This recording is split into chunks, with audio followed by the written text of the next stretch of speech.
Good morning, I'm Amar Singh Pradhan. Let's begin with the top stories this hour. Prime Minister Oli presses for a busy day today to hold an official meeting with the Indian Prime Minister at the Hyderabad House, signing of various pacts on the cards. Acting Chief Justice Joshi positive towards the proposal of unveiling property details of justices, says he will welcome any legal provision in this regard.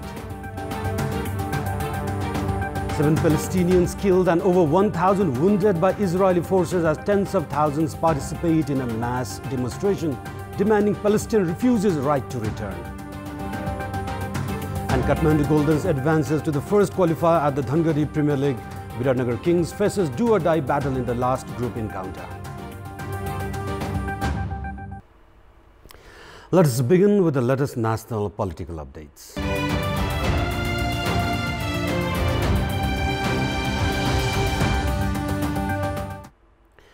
Prime Minister KP Sharma Oli, who is currently on a state visit to India, has a busy schedule today.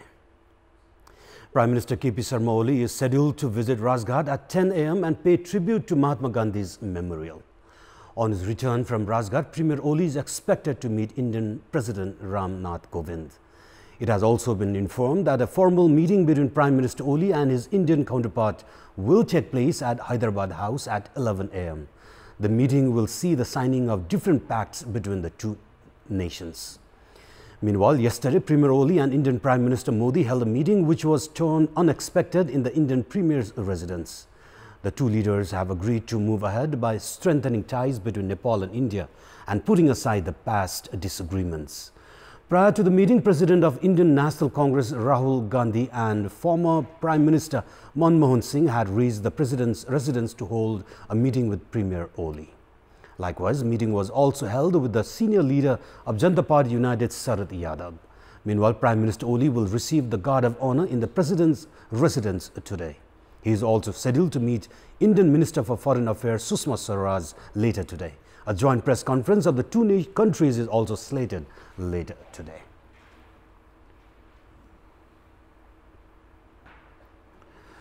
Acting Chief Justice Deepak Raj Joshi has said that if a regulation is introduced for justices to declare their property, they are ready to embrace the law. During an interaction with journalists, Acting CJ Joshi said that if such a law came into practice, they would wholeheartedly accept it. Prior to this, Minister for Law Sher Bahadur Tamang said that a new law making justices to declare their property needed to be formulated. Tamang claimed that the corruption at judiciary exceeded the national budget and that the country was losing significant revenue amount due to interim decisions exempting the businesses. Minister Tamang added that all such justices would be investigated. Welcome back. The Federal Parliament is responsible for looking after government activities and remain vigilant against anything contrary to national interest. The Parliament, however, has alleged of being trapped in foreign financial assistance. The country's sovereign parliament has been relying on foreign donors for a range of facilities, including vehicles meant for speaker, lawmakers and parliamentary committees, along with indoor facilities ranging from carpets to furniture, among others. Foreign donors started their affiliation with the parliament since a tripartite agreement was forged between the then government, Parliamentary Secretariat and United Nations Development Programme during the initial months of the First Constituent Assembly. The number of such donors who have lent the physical assistance amounting to 82.3 million rupees to the Federal Parliament has significantly increased in recent time. The donors include UNDP, India, China, Republic of Korea, the US and Sweden's non-governmental organization IDEA, among others. The Parliament has been receiving assistance in terms of vehicles, computers, printers, photocopy machines, digital cameras, information and broadcasting system, networking equipment, along with furniture from the donors. This indicates the extent of dependency of the country's sovereign and powerful parliament, which seems helpless without the assistance of foreign donors. And it's now time for our segment Public Pulse, where you text us with your opinion. Public Pulse. And your question is, why has donor assistance increased in the Parliament? Your options are option A, to influence policy, option B, to increase reach to information, and option C, without self-interest. The voting is on. Type any WS, select your option A, B or C and send it to 8080 and Do share your opinion with us. And time for some international updates.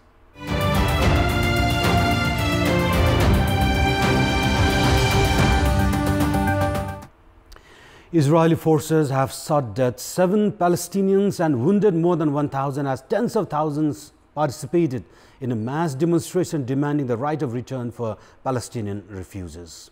The Palestinian Ministry of Health reported that people were injured by live ammunition after Israeli forces fired on protesters who had gathered near the Israeli border in the besieged Gaza Strip. Hundreds of protesters suffered other injuries, including tear gas inhalation. The Israeli military said troops had opened fire when people attempted to breach the fence on the frontier. Protesters threw stones and fire bombs at troops deployed on bombs on the Israeli side of the frontier. The protesters are demanding that refugees be allowed to return to ancestral lands that are now in Israel. But Israel says the militant group Hamas, which dominates Gaza, is staging the rallies in order to launch attacks. Hamas and other groups organizing the 6-week protest campaign dubbed the Great March of Return say they are peacefully calling for the right of Palestinian refugees to return to land they fled from or were forced to leave in 1948 when Israel was created. UN Secretary General Antonio Guterres called on all parties to avoid confrontation and exercise maximum restraint after 16 people were killed and hundreds of others wounded during similar unrest a week ago. A South Korean court has found former President Park Geun-hye guilty on multiple counts of abuse of power, bribery and coercion and sentenced her to 24 years in prison.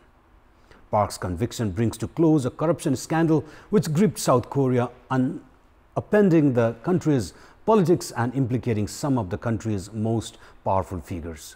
Park was found guilty of 16 of 18 charges she faced related to a massive influence peddling case that removed her from office last year. As well as the prison sentence, she was also fined $17 million. South Korea's first female president and the daughter of former dictator Park Geun-hye was arrested in March 2017, shortly after she was stripped of her office by the country's constitutional court, which upheld a parliamentary vote to impeach her. Park was accused of being influenced by Choi.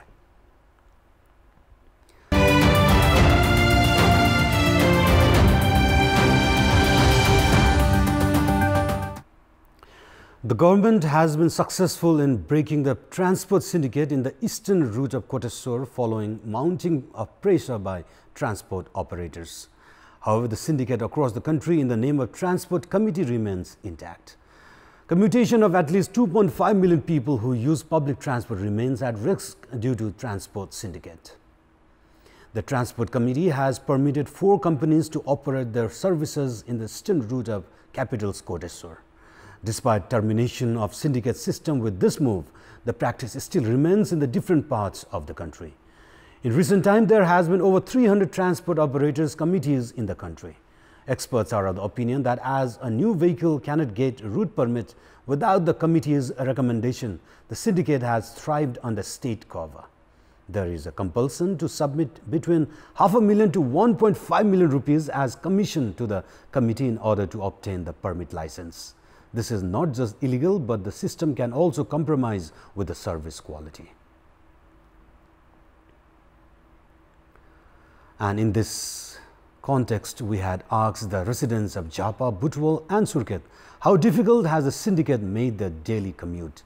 Let's take a look at what they have to say. Public voice. Seat नपाइने हुन्छ अब उमेर पनि हिँड्नु पर्छ कहिले नगई भएन आफ्नो जानुपर्ने ठाउँमा धेरै व्यक्तिहरु कोचामकोच गर्ने जसो कारणले गर्दा महिलाहरुले थुप्रै यौन दुर्व्यवहारका कुराहरु भोग्नु पर्ने महिलाहरुलाई धेरै समस्या भोग्नु पर्ने भइराको छ 1 घण्टामा एउटा गाडी जाँदा पनि हामीलाई कम्ती नै भइरहेको हुन्छ अहिले पनि गाडी मान्छे चापचाप हाल्ने लिएर जाने टाइममा गाडी पाइदैन अनि रोकिनु पर्छ अनि एकले अर्कोलाई रोकेर चाहिँ जान दिदैनन्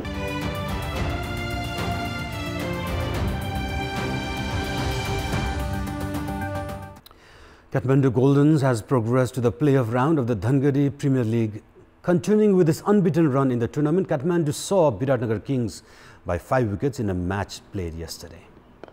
Biratnagar had won the toss and decided to bat first in the match played at the Police Ground in Dhangadi. Biratnagar posted a total of 164 runs in 20 overs, losing 8 wickets. Having made an average start to the inning, Biratnagar lost its first wicket with the scoreboard reaching 38 runs as Anil Shah returned to the pavilion having scored only 10 runs. The other opener Dilip Nath contributed 33 runs while Subham Kamath was out for a duck. Foreign recruit Babar Hayat yet again was impressive with Biratnagar as he scored his second half century of the tournament. Hayat contributed 67 runs for his team. Lalit Rajbangshi was the pick of the bowlers for Kathmandu as he claimed 3 wickets while Rashid Khan claimed 2 wickets. In reply, Kathmandu chased the target in 19.5 overs, losing 5 wickets. Skipper Gyanendra Malla was unbeaten at 68 runs for Kathmandu. It was Malla's second half century of the tournament. Meanwhile, the losing side Biratnagar now faces a do-or-die battle in the last group match to secure a place in the playoff rounds. And those were the latest headlines. Our next English bulletin will air at 11 a.m. Stay with us for more news and entertainment on Kantipur SD. Have a great day.